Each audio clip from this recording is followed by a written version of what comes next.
Welcome to Unlocking Real Estate My First Commission, where we dive into real stories, big wins, and early lessons learned from highly successful rookie real estate agents and brokers. This is the series where we explore how real estate transforms lives, one home at a time, by sitting down each week with a new agent or broker who has found incredible success in their first year. Your hosts are instructors and leaders at Colibri Real Estate School, one of the largest real estate educators in the nation, where we focus on helping people like you get started or find continued success in their careers. Welcome back to another episode of My First Commission. Today's guest is Courtney Bullock, who in her rookie year sold 6 homes for over $6 million. Not only that, she was a finalist in the West for the RISMedia Rookie of the Year, and she did win the RE/MAX Rookie of the Year here in Arizona. Courtney, did I nail it? You did. So I started kind of trying to figure out what did I want to be when I grew up. And real estate just seemed like a pretty good fit for me. I am a people person. I love helping people. And I like real estate. My husband and I have bought and sold homes quite a few times over the years and always really enjoyed the process and just thought, I think I might be good at that. And it would allow me to help people directly versus, working for a corporation where I didn't. Yeah, so a lot of people that are watching this are probably in the same shoes you were, right? They're in their career, they've been doing it, but they just want something else. I'm just curious, were there any other options for you that you were looking at aside of real estate, or was it always in the back of your mind that real estate was the one? Really, honestly, real estate was always kind of my fallback plan. And I just never really pursued it or looked into what that meant as far as like schooling and training and all of the time you put into building that business. But I just thought, well, I like it, so why not do that? Yeah. And were you thinking about that earlier on in your career, or was it kind of more towards the end? Like how long were you considering the switch? I would say in the last probably year of my corporate career, Oh, wow. I really felt that pull to do something different and get out of there. I didn't really like the direction that the company was headed and just didn't enjoy working there as much anymore, and thought, okay, I think it's time to finally kind of figure this out and make a change. And then you decide to change. Where did you do your schooling? How did you do it? Did you go classroom or did you go online? Right. So I chose ASREB, the Arizona Real Estate School, Business and School. Yeah. I have no idea what the I even mess it up all the is. time. Yeah. But I did their online courses. Obviously, I had a full-time job at the time. So it was important to me to have the flexibility to do the classes at my own speed, on my own time, when I could fit it in, evenings and weekends. And that worked out perfectly for me. But I learn well online also. Okay. I know some people really prefer a classroom setting, but I don't need that. Yeah, we get very mixed reviews when we're talking and sitting to these guys. Some people are like you that had a full-time job and they were kind of squeezing it in the time, and others were like, I had to quit my job and just go all in and sit in a classroom. Right. How did you find it juggling like your life, a full-time job, and studying for the real estate course and exam? It was a rough couple of months. I took my time kind of getting through it. There were weeks where I found, my personal life was a little slower and I could fit in some more classroom time and it wasn't that big a deal.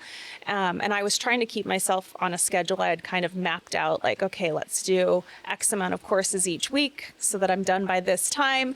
And there were a few weeks where it was tough to fit that in. I got behind a couple of times and told myself, it doesn't matter. It's okay. I'll get it done when I get it done. But yeah. And how long did it take you, roughly? Ended up taking me about 3 months to get through all the courses, evenings and weekends and fitting it in between all of my other activities. So. Yeah. So you do the course at ASREB online, fit it around. And then how did you find the exams? As far as how difficult were they? Were they super difficult? So no, I thought the school exam was not terribly hard, but I studied and I like to study. So that went pretty well. I wasn't as nervous about that one for some reason. So I think taking that one, I was like, oh, well, that was easy, no big deal. But then when I went to do the state licensing, that one seemed like a much more daunting process. And, you have to go to a testing facility and it's it's a little more intimidating. That one it was for sure. But I breezed through it really fast and passed the first time. Oh, so you passed both on the first try? Yes. Oh, look at that. And then, so it's no surprise why you had such a killer first year then. Right. So you get your license, and then what was the next step? Were you always going to go to RE/MAX? Kind of how did you find the right brokerage for you? It's kind of funny you ask about that, because I had in my mind, and I had a few other agents tell me, oh my gosh, as soon as you get your license, you're going to have brokerages reaching out left and right, wanting to talk to you, wanting you to come work for them. They'll be recruiting you. And I got my license, and, like a week later, I'm like, I haven't heard a word from anybody. And I just don't think that's really the practice anymore, or at least here in Arizona. So I had to start reaching out to different brokerages. And I had a neighbor in my neighborhood who's an agent with Keller Williams. So I met with him and his broker at their office and kind of heard what they had to say. And you're going to laugh at why I picked RE/MAX. But I love hot air balloons. And since their logo is a hot air balloon, I thought, well, let's chat with someone from RE/MAX. And I actually spoke with 2 different brokers in 2 different offices at RE/MAX before I chose the one that I'm at now. And they run a small office. It felt like a family even back then. It still does today. I love being in a small office. I know some people thrive in a much bigger, busier setting.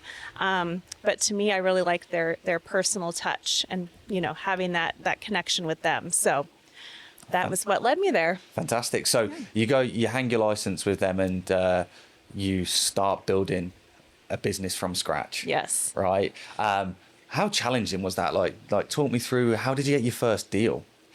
Well, my first deal was actually my parents. So that made it kind of easy. And I don't even know that they were thinking that they wanted to move at the time. And we just started chatting about real estate and, looking at homes. And I think that's where I got my love of moving. Not that they've moved a million times, but they enjoy moving as well. And, fix up a home and make it your own.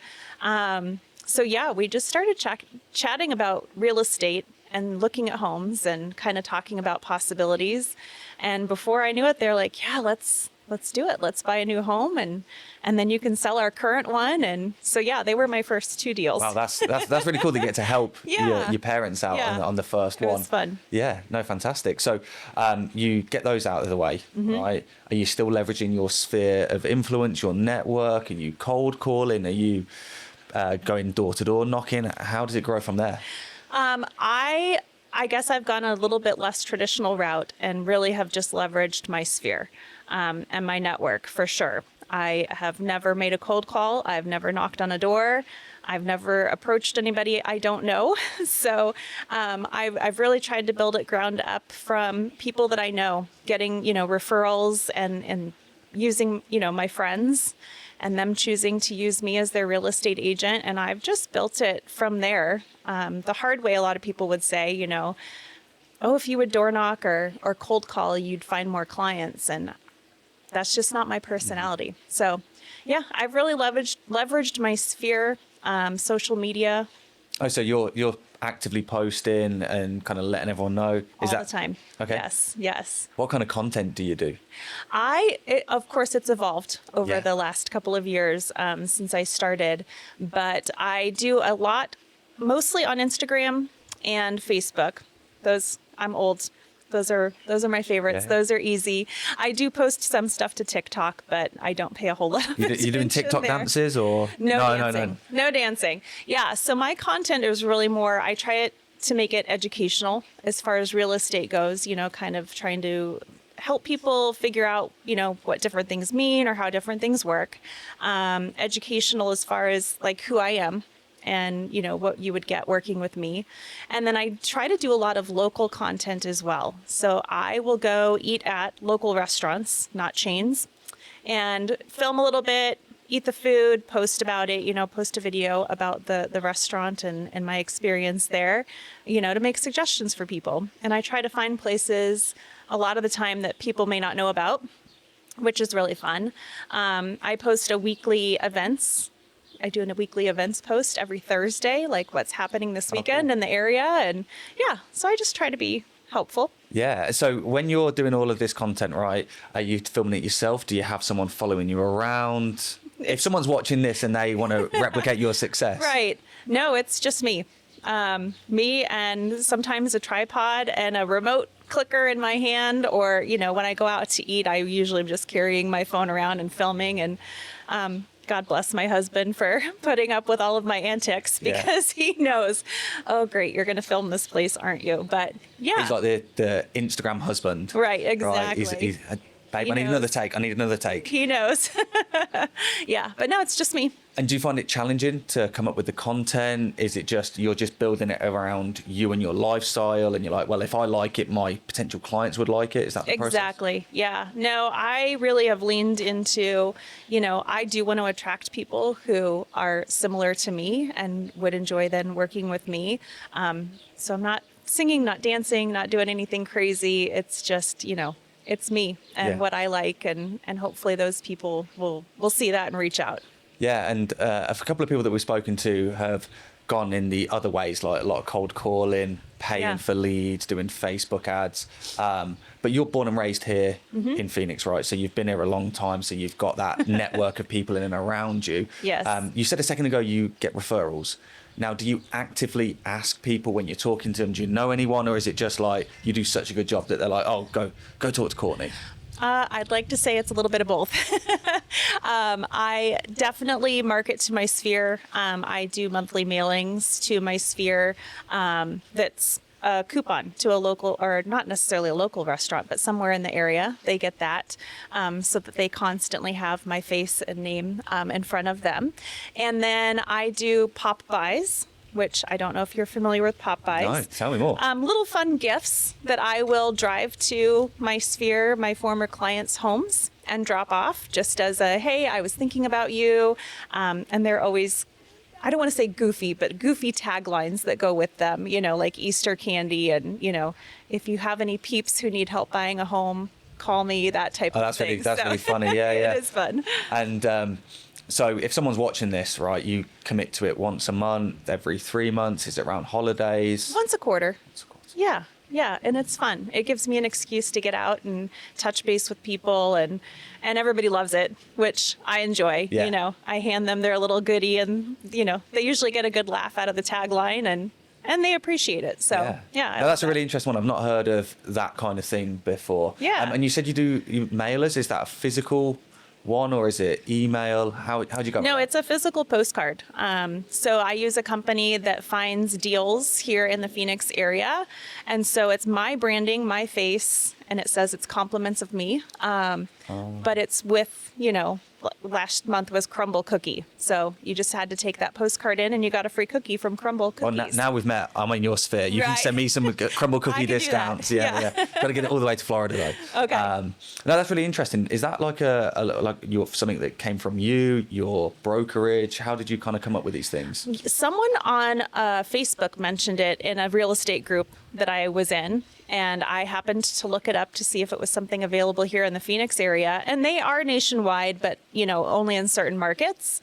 And so I decided, why not try it? And I get a lot of really good feedback from that as well. I have, you know, friends that are like, we look forward to getting your coupon every month because we plan our date night around that. And, oh, wow. You know, go out to eat wherever you send a coupon or go get dessert. And so, yeah, it's fun. That's really cool. And you said you were in Facebook groups. Was that something you intentionally went out and was like, I'm going to try and leverage these networks? So the Facebook groups, really, I've joined more. I mean, I'm in some local ones, of course, where I'll comment, you know, and try to help people and get my name out there. But I don't do that a ton. But I joined a lot of real estate Facebook groups when I first started, just to kind of get an idea of what other people were doing, trying to get help with ideas of things that I might not have thought of, like the postcards. I would not have known that existed had somebody not mentioned it in a comment on Facebook. So yeah, I use a lot of the real estate Facebook groups for, you know, ideas and inspiration and kind of figuring out, oh, that's a good idea. I should try that and, you know, see how it goes. Yeah. So you got the coupon book. Yeah. You got the surprise and delight drop-offs. I think pop buys from. Was there anything else in the group that was kind of a aha moment for you? Not necessarily, other than I would say my original social media, you know, kind of beginning, I did less video. I don't like being on video. And then we turn up and we're like, we're going on a Here I am. podcast. Yes, exactly. It's one of those things. The first time you hear yourself talk on a recording, you're like, oh my gosh, that's what I sound like. Yeah. Or then you see a video, you're like, that's what I look like.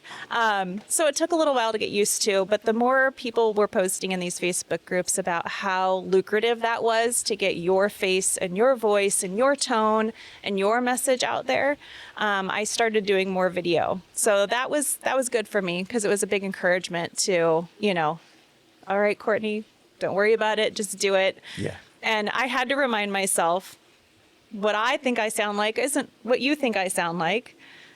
So it doesn't matter because if we met in person, you're going to hear what you hear. Yeah. So if I hear something different, it doesn't really matter. It's all good. Yeah. Just get over it. That's cool. So do you commit to doing so many posts a day, a week? Do you just build it into your schedule? Like, what's your workflow for that? Yeah.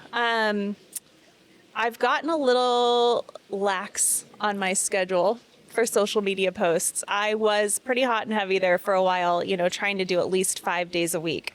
And I kind of had a schedule I tried to stick to, on Mondays I would post this and Tuesdays that and Wednesdays this. And, it was pretty strict. And I did that for probably a little over a year. Oh, wow. Yeah. That's a lot of content. It was a lot of work because, it's just me. And so I would say in the last probably 6 to 8 months, I've backed off of that a little bit. I probably post 3 to 4 times a week, maybe. And if I'm busy or if I'm on vacation, I don't stress about it. If I only post once or twice in a week, it's fine. But yeah. Yeah, no. And was it awkward at first, filming yourself in Absolutely. public? How did you get over it? Just by brute force, just forcing yourself Just to do doing it. Yeah. And usually if I'm filming just like myself talking about something, of course I do it hiding in my own house or at my office. But yeah, like being out in public and filming restaurants and stuff too. It was just kind of like, all right, I'm just going to do it. It's fine. I'm an influencer now. Right. Yeah. No. The cliche thing in real estate is do you go in Right. there to sell homes, and then in today's world, you're basically an influencer. You're a content creator. Right. Content creator, yes. Influencer, I don't think so. I mean, you're influencing date nights. Yeah, as well. I So, am. you have a bit more pull than you say, giving yourself Yeah. credit for. So you have this breakout year, right? You get nominated for the Rookie of the Year by both Remax and then for RISMedia. And now you're into your second year and beyond, right? Right. How hard was it to keep up that momentum? What did you learn from in your first year that you're like, year 2, I've got to make changes to?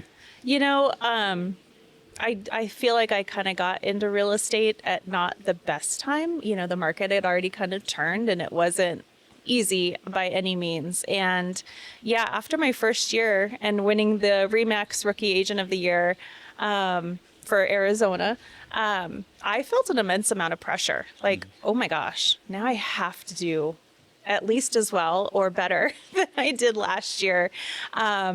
And it was hard, honestly. Like I put a lot of pressure on myself, but also didn't necessarily feel like I knew the magic secret to how to keep that going or to build my business even bigger. And of course, tons of people will say, well, cold call or door knock, and that's just not my style. So I don't know. I really just kind of put my head down and thought, okay, I can do this. I can do at least as many transactions as I did last year. And I did. And then this year I'm on my way, already surpassed last year. So, oh, wow. Yeah. So year 3 is the best year. It's the Best year so far. compounding effect. And we're only, 4 months in? Yeah. It's So- been awesome. Fantastic. And if you were going to go back to Courtney, right, when you sign up and you take that first class, what advice would you give yourself? I don't know. I don't think I would have done anything differently.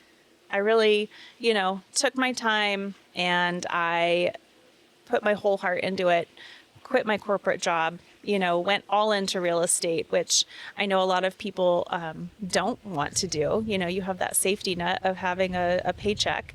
And yeah, I like the way I did it. So I don't know if I would give myself any different advice. Yeah, no, you say that you kind of gave up the corporate career, the safety net of regular paychecks. Obviously, a lot of the people that are going to be watching this are in your shoes when you made that decision, right? Yeah. So what advice would you give them? Giving them, yes, for sure. I would say, and they would hear this, I'm sure, from any agent, is to make sure if you're going to quit your job that you do have money in savings. I mean, this does take a long time, really, to build up and kind of gain that momentum and get referrals and get new clients and figure out what the heck you're doing. So having money in savings so that you're not completely stressed out, and I didn't do that perfectly. I did have money in savings, and it goes a lot quicker than you realize. Yeah. And then it's like, oh my gosh, how am I going to pay the bills? But, just trust yourself and try to be as prepared as you can be. I wouldn't quit my corporate job with no money in the bank because that's going to be a disaster. But yeah, that would be my advice for sure, is to try to make sure you've got a little bit of cushion there to give yourself time to build up that business. Fantastic. And then the other group of people that typically watch this are agents or potential agents that are going through the licensing journey, right? Or they're very new. You've talked a few times about picking the brokerage because it felt like a small team, like a family, where that fitted for you. Yeah. How important is it as a new agent having the right support network around you? I mean, that's really everything, for sure. I know a lot of new agents, and I really didn't have any guidance as far as picking a brokerage. I just went with my heart and what felt good. And I really think I made the right decision because I love where I'm at. But I hear people talking about, I'm getting recruited to join a team, which is a whole nother experience that I don't have any idea exactly, how the splits work and how the money works and all of that, the workflow on that. So I know that's an option for people. But picking a brokerage, I would definitely say, pay attention to your gut, because if you don't get a good feeling from the people you're talking to, you're probably not going to be really happy there. And it seems like a lot of brokerages or brokers or agents at the brokerage, might promise you the world. So make sure you really understand what you're getting, when you join, the support, the education, if they're going to provide you any leads or any ways to try to get leads other than cold calling, Yeah. They're like, here's a list of phone numbers. But yeah, I mean, really just pay attention to what feels right to you so that you're happy being there. Yeah, no, definitely. And I think one of the things that is really interesting about your story is that you are not doing the cold calling, the outreach, right? And you've still built a really successful business for yourself doing it your way, right? And what's comfortable for you. And I think that's really important for the viewers to understand going into it, is like there are many different paths once you get into the industry, and you can be successful as long as you put the effort into what you're comfortable with. Yep. Fantastic. So looking over the next 12 months and beyond, what does it look like for you? What are your goals? What are your ambitions? If we come back to Arizona in two or 3 years' time, what do you want the conversation to be?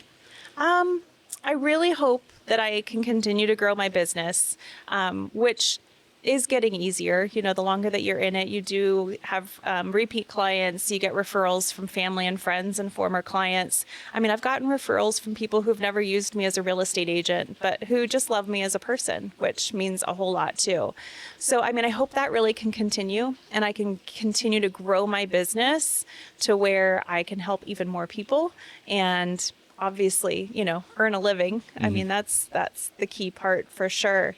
But yeah, I would love to double my business in the next year and, double it from there. And the sky is the limit, really. But if I can help more and more people through the process and make it easy for them, that would be amazing. Yeah. And if anyone is inspired by your story, right, and wants to learn more about you, how can they get in touch? So I have my own website. It's CourtneySellsArizona.com. And my handle on social media is at Courtney Sells Arizona. I had to think about that. Yeah. The full word. Yeah. Courtney Sells Arizona. Reach out anytime. Fantastic. So if you are watching this and you do want to get in touch with Courtney, tap the links. Courtney, this has been fantastic. Thank you so much. And I think, guys, that's the pod. Thank you very much. You are welcome. Thank you. Thanks for tuning in to Unlocking Real Estate, My First Commission. We hope today's stories and insights inspired you to take that next step in your real estate journey. If you enjoyed this episode, don't forget to like, subscribe, and hit the notification bell so you never miss an episode, or head over to our channel to see some of the other content we've produced. We'd also love to hear from you. Drop a comment below with your biggest takeaway or a question for our next guest. If you have a recommendation for someone we should interview, please send a note to unlockingrealestate@colibrirealestate.com.